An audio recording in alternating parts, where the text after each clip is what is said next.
Hello বন্ধুরা, আশা করি তোমরা সবাই ভালো আছো, সুস্থ আছো। ট্রাভেল উইথ আয়ন ওয়ার্ল্ডের আর একটা নতুন ভিডিও নিয়ে হাজির হয়েছি আমি তোমাদের কাছে। আজকে আমি চলে এসেছি তমলুক রাজবাড়ি। আমি এখন চলে এসেছি তমলুক রাজবাড়ি। খুব পুরানো এই রাজবাড়ি, বর্তমানে এখন প্রায় ধ্বংসের শেষ পর্যায়ে এসে দাঁড়িয়ে আছে।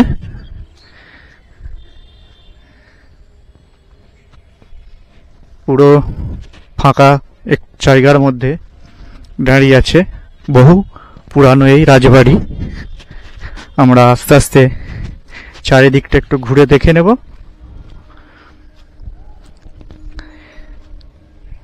সামনে কত গাছ হয়ে গেছে, পুরানো যুগের সেই রাজবাড়ি।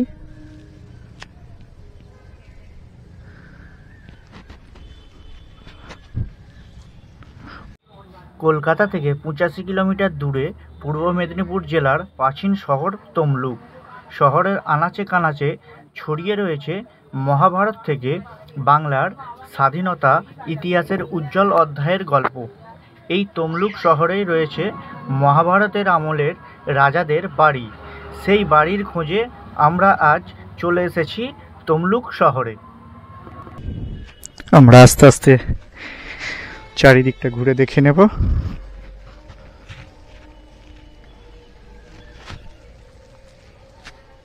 কত বড় রাজবাড়ি দেখো। এখানে কিছু বিজ্ঞপ্তি দেয়া আছে, তোমরা চাইলে পজ করে দেখে নিতে পারো। কত বড় গাছ হয়ে আছে দেখো। আস্তে আস্তে প্রায় ধ্বংসের পথে। দেখো ইটগুলো সব, কত চওড়া দেয়াল। আস্তে আস্তে এইসব সেতুই প্রায় বিলুপ্তের পথে চলে যাচ্ছে। দেখো পুরো চারিদিকটা লোহার অ্যাঙ্গেল দিয়ে, বড় বড় রডের অ্যাঙ্গেলের সাহায্যে ধরে রাখা আছে। দেখো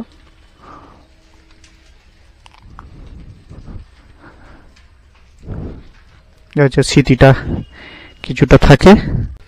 দেখো এখানে নিচে ঘর আছে, দেখো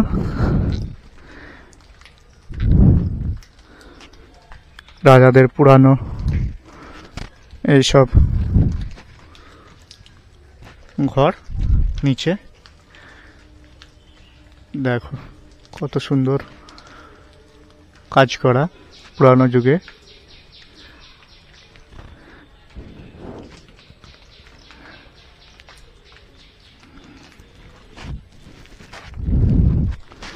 এখানে একটা গা ছমছমে পরিবেশ। নিচে দেখতে পাচ্ছ ঘর আছে সব। এর নিচে যাওয়া খুব রিস্কি, যার কারণে আমরা যাব না ভিতরে।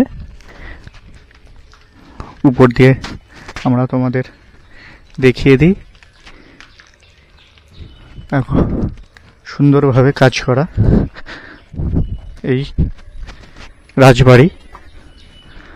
কতটা বড় এলাকা নিয়ে আছে।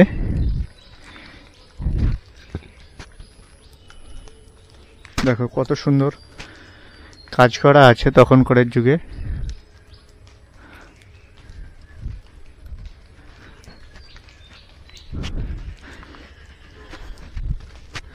আমরা আস্তে আস্তে দেখে নেব কত সুন্দর। দেখো ইটের খিলান দিয়ে তৈরি করা আছে। কত গাছ এর মধ্যে আছে।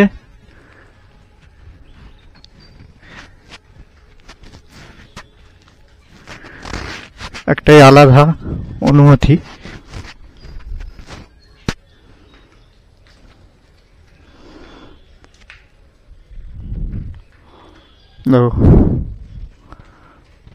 কত সুন্দর কাজ দেয়ালগুলো করা আছে। দেখো খ্রিস্টীয়পূর্ব ৫ম শতাব্দীতে ময়ূরবংশীয় রাজাদের দ্বারা নির্মিত হয়েছিল এই রাজবাড়ি এবং সেই রাজা দ্রৌপদীর স্বয়ংবর সভাতেও উপস্থিত ছিলেন। মহাভারত থেকে শুরু করে স্বাধীনতার উজ্জ্বল অধ্যায়ের সাক্ষী এই রাজবাড়ি।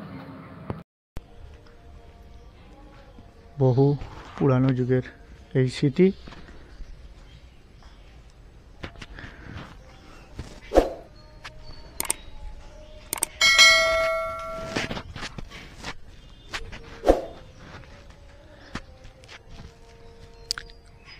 কিভাবে লোহার অ্যাঙ্গেল দিয়ে যাতে দেয়ালগুলো পড়ে না যায় সেগুলি দাঁড় করানো আছে। আমরা এখন বাড়ির ভিতর আছি। দেখো কত পুরানো এই বাড়ি। আর বাড়ির দেখো কাজগুলো, প্রতিটা দেয়াল একটা আলাদা অনুভূতি দেয়। পুরানো যুগের সেই ছোঁয়া দেয়ালের মধ্যে আছে।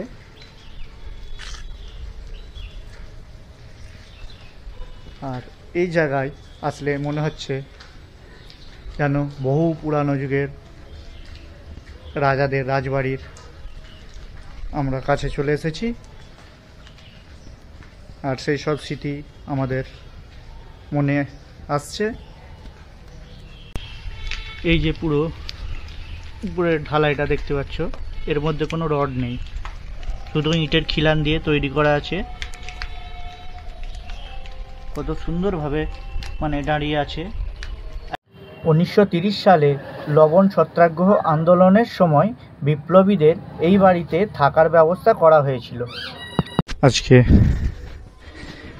আমরা এই সময়ে দাঁড়িয়ে এত পুরানো যুগের বাড়ি দেখতে পাচ্ছি, তাও আবার তমলুকের বুকে।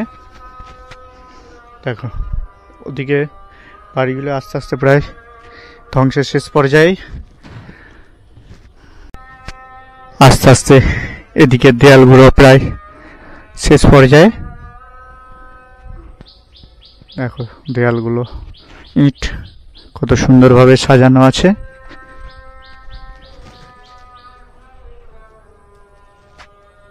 পুরোপুরি প্রায় শেষের দিকে। দেখো উপরে শাল কাঠ দিয়ে ইট দিয়ে ঢালা আছে। ওদিকে দেয়াল প্রায় শেষ পর্যায়ে। আস্তে আস্তে সব ভেঙে নিচে পড়ে যাচ্ছে। দেখো কত পুরানো। প্রত্যেকটা জায়গায় লোহার অ্যাঙ্গেল দিয়ে যাতে কিছুটা রক্ষা করা যায় এই দেয়ালগুলি। পুরানো স্মৃতি। দেখো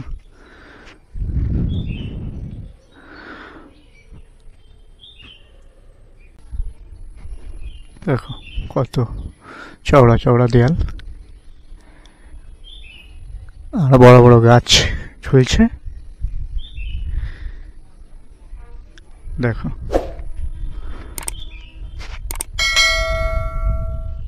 আস্তে আস্তে শেষ হয়ে যাচ্ছে এসব স্মৃতি। পাশে রয়েছে বড় পুকুর, আমরা যাব ওখানে। এসব জায়গাগুলো উঁচু দেয়াল ছিল, আস্তে আস্তে শেষ। দেখো মাটির সঙ্গে মিশে যাচ্ছে।